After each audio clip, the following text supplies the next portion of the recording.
কলা তো রেন্দে অনেকেই খেয়েছেন, আজকে আপনাদেরকে দেখাবো কাঁচা কলা কিভাবে মাখানো হয়। মাত্র 12 বছর বয়সে পড়াশোনা বাদ দিয়ে 3 বছর ধরে করছে কলার ব্যবসা, তাও কাঁচা কলা মাখাচ্ছে তার মামার সাথে। এখন নিজেই দিয়েছে একটি বিজনেস এবং পড়াশোনা বাদ দিয়ে মাসে কামাচ্ছেন লক্ষ টাকা। দেখুন কিভাবে এই কলা মাখা বানানো হয়।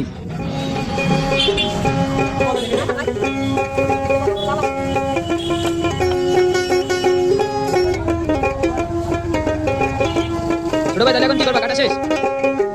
এগুলো এখন তুমি কি বাড়তেছো?